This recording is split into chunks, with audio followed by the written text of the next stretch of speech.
ജോലിയിൽ നിന്ന് അകാരണമായി പുറത്താക്കിയതിനെതിരെ ഒറ്റയാൾ സമരം നയിച്ച് ഒരു യുവതി. ജോലി ചെയ്തിരുന്ന പെട്രോൾ പമ്പിന് മുന്നിലാണ് 9 ദിവസമായി തിരുവനന്തപുരം സ്വദേശി പ്രീത ബാബു നിരാഹാര സമരം നടത്തുന്നത്. എന്നാൽ നഷ്ടപരിഹാരം നൽകാൻ തയ്യാറായിട്ടും പിന്തിരിയാത്ത യുവതിയെ ജോലിയിൽ തിരിച്ചെടുക്കില്ല എന്ന ഉറച്ച നിലപാടിലാണ് പമ്പുടമ.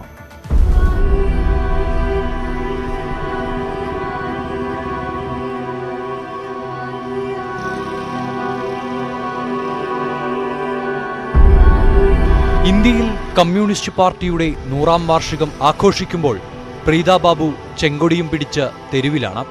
അതും കമ്മ്യൂണിസ്റ്റ് പാർട്ടി ഭരിക്കുന്ന കേരളത്തിൽ. സർക്കാർ പ്രഖ്യാപിച്ച ആനുകൂല്യം ചോദിച്ചതിന്റെ പേരിൽ ജോലി നഷ്ടമായിട്ട് 157 ദിവസമായി. അന്നു മുതൽ തുടങ്ങിയതാണ് സമരം. നിരാഹാര സമരം ആരംഭിച്ചിട്ട് കഴിഞ്ഞ 9 ദിവസമായി. മാർച്ച് മാസത്തിൽ ശമ്പളത്തോടുകൂടിയുള്ള ലീവ് അനുവദിച്ച് ലോക്ക്ഡൗൺ സമയത്ത് അപ്പോൾ ആ ശമ്പളം തരുമെന്ന് എല്ലാവർക്കും വേണ്ടി 5 പേര് പോയി സംസാരിച്ചു. 5 പേര് പോയി സംസാരിച്ചതിന് ഞങ്ങളെ കൂട്ടുകാരായ 2 പേരെയും ചേർത്ത് 7 പേരായിട്ട് പിരിച്ചുവിട്ടു. പിരിച്ചുവിട്ട 7 പേരിൽ ഒരാളെ തിരിച്ചെടുത്തു. പ്രീത ഒഴികെയുള്ള മറ്റുള്ളവർ പെട്രോൾ പമ്പ് മുതലാളി നൽകിയ നഷ്ടപരിഹാരം വാങ്ങി സമരം അവസാനിപ്പിച്ചു. എന്നാൽ പ്രീത അതിന് തയ്യാറല്ല. സെയിൽ വളരെ മോശമാണ്, ആരെയും എടുക്കാൻ സാധിക്കില്ല, എന്തെങ്കിലും തുച്ഛമായ തുക തന്ന് വിടാമെന്ന് പറഞ്ഞു. നമ്മളെല്ലാവരും പറഞ്ഞു നമുക്ക് കാശൊന്നും വേണ്ട, ജോലിയാണ് ആവശ്യം. ഈ കൊറോണ സമയമായിട്ട് ഒരിടത്തും ജോലിക്ക് എടുക്കില്ല എന്ന് പറഞ്ഞു. പണത്തിനോടാണ് വില, മനുഷ്യജന്മത്തിന് വിലയുണ്ടെങ്കിൽ ഞാൻ ഇന്ന് ഇത്രയും ദിവസം ഇങ്ങനെ കിടക്കൂലല്ലോ. സമരം ഒത്തുതീർപ്പാക്കാനെത്തിയ Thiruvananthapuram petrol pump workers union നേതാവും പറ്റിച്ചു.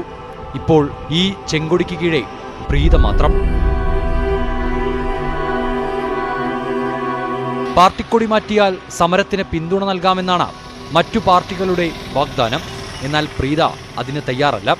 ആദ്യ വോട്ട് മുതൽ കമ്മ്യൂണിസ്റ്റ് പാർട്ടിക്കാണ് ചെയ്തിട്ടുള്ളത്, കള്ളം പറഞ്ഞിട്ടില്ല. കമ്മ്യൂണിസ്റ്റ് പാർട്ടിക്ക് ഞാൻ വോട്ടും ചെയ്തിട്ട് എൻ്റെ നാട്ടിൽ കോൺഗ്രസ്സുകാരുടെ അടുത്താണ് സഹായത്തിന്. കമ്മ്യൂണിസ്റ്റ് പാർട്ടിക്കാർ ഞങ്ങൾക്കൊരു സഹായം ചെയ്തു തന്നിട്ടില്ല. തൊഴിൽ നിയമപ്രകാരമുള്ള നഷ്ടപരിഹാരം നൽകാൻ തയ്യാറായിട്ടും പിന്തിരിയാത്ത പ്രീതയെ ജോലിയിൽ തിരിച്ചെടുക്കാനാകില്ലെന്ന് പമ്പുടമ മുരുകൻ വ്യക്തമാക്കി. എന്നാൽ സമ്മർദ്ദങ്ങളിലൊന്നും വഴങ്ങാത്ത ഈ സമരം ഇന്നല്ലെങ്കിൽ നാളെ വിജയിക്കുമെന്ന ഉറച്ച പ്രതീക്ഷ പ്രീതയ്ക്കുണ്ട്. പിന്മാറൂല. എനിക്ക് എന്ത് സംഭവിച്ചാലും എൻ്റെ ആഹാരം കഴിക്കാൻ പലരും വന്ന് പറയാറുണ്ട്. അവസാനം തളരുമ്പോഴെങ്കിലും നാട്ടുകാർ ഇടപെടുമെന്ന് നോക്കി തന്നെയാണ് ഞാൻ കാത്തിരിക്കുന്നത്. VSNU news 18 Thiruvananthapuram. വാളയാർ പയറ്റുകാട് കോളനിയിലെ 3 പേരുടെ മരണം വ്യാജമദ്യം കഴിച്ചാണെന്ന സംശയം ബലപ്പെടുന്നു. ഇന്നലെയും ഇന്നുമായാണ് കോളനിയിലെ 3 പേർ മരിച്ചത്. മദ്യം കഴിക്കുമ്പോൾ തന്നെ അസ്വസ്ഥത ഉണ്ടായിരുന്നുവെന്ന് മരിച്ചവർക്കൊപ്പം മദ്യം കഴിച്ച മാരി ന്യൂസ് 18നോട് പറഞ്ഞു.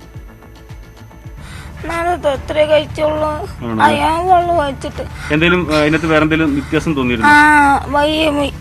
വെള്ളം ഒഴിക്കുമ്പോ ഈ പാലിന്റെ നിറം വരിക, എന്നിട്ട് അത്രയ്ക്ക് തോന്നിയില്ല. പിന്നെ നേരെ സമയം ആകാതാണ് എനിക്ക് ഇങ്ങനെ കൈകാലൊക്കെ കുഴച്ചലൊക്കെ ആയത്. എങ്ങനെയുണ്ട്? വലിയ കുഴപ്പമില്ല, ലേശം ഒരു തല കറക്കല് പോലെ. പിന്നെ ടക്കെന്ന് അങ്ങനെ നിന്നു, പിന്നെ തോന്നിയില്ല. പിന്നെ സമയം വൈകിയാണ് ഈ കാലും കൈയും കൊഴിച്ചല് തല ചുറ്റിന് പോലെ കേൾക്കുന്ന തല ചുറ്റിന് പോലെയാണ് തെളിഞ്ഞത്. സംഭവത്തിൽ അന്വേഷണം തുടരുകയാണ്. ഡോക്ടറിനോട് സംസാരിക്കുമ്പോഴും ഡോക്ടേഴ്സ് കുറേ കാര്യങ്ങൾ പറഞ്ഞിട്ടുള്ളൂ. സോ ഇതൊരു അറുന്നൂറ് ഒരാൾ ഇപ്പോൾ സീരിയസ് ആയിട്ട് ഹോസ്പിറ്റലിൽ കാണുന്നുണ്ട്. അയാളുടെ സിംറ്റംസ് കുറച്ച് കാണിക്കുന്നുണ്ട്. അതുകൊണ്ട് ഡോക്ടർക്ക് ഉറപ്പ് പറയാൻ കഴിയില്ല. ബട്ട് ഓഫ്കോഴ്സ് നമുക്ക് ഇപ്പോൾ അറ്റ് സ്റ്റേജ് നമ്മളെല്ലാം ഓപ്പൺ ആണ്. നമ്മളെല്ലാ ആംഗിളിലും ഇത് അന്വേഷിച്ച് വരാൻ ആണ് ഇപ്പോൾ പ്ലാൻ. അതിൽ ഇവിടെ തന്നെ ഇവരല്ലാതെ 4-5 ആളുകൾ 3 സ്ത്രീകൾ ഉൾപ്പെടെ എല്ലാം മദ്യം കഴിച്ചിട്ടുണ്ട്. അത് മദ്യമാണോ എന്ന് അറിയത്തില്ല. അപ്പോൾ നമുക്ക് കിട്ടിയ വിവരം ഒരു കുറച്ച് വൈറ്റ് ആയിരുന്നു, വെള്ള കളറായിരുന്നു, കുറച്ച് അതിൽ ചെറിയ അളവ് ഈ ഫെനോയിലോ അങ്ങനെ ഒരു മണം ഉണ്ടായിരുന്നെന്നാണ് പറയുന്നത്. സോ അത് വെച്ചിട്ടാണ് നമ്മൾ അന്വേഷണം തുടങ്ങുന്നത്.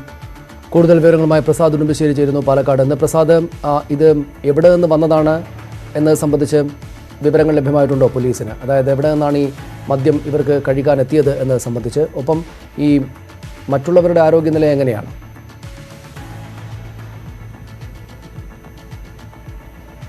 സനീഷ്, ഇപ്പോൾ ആശുപത്രിയിലുള്ളത് 9 പേരാണ്. അതിൽ ഒരാളുടെ നില മാത്രമാണ് ഗുരുതരമായി കഴിയുന്നത്. മറ്റുള്ളവരും തന്നെ ആശുപത്രി ഇന്ന് വൈകുന്നേരത്തോടുകൂടി ആശുപത്രിയിൽ നിന്ന് വിടാൻ കഴിയും എന്നതാണ് അറിയാൻ കഴിയുന്നത്. നേരത്തെ SP വ്യക്തമാക്കി ഇതുമായി ബന്ധപ്പെട്ടുള്ള അന്വേഷണം തുടരുകയാണ്.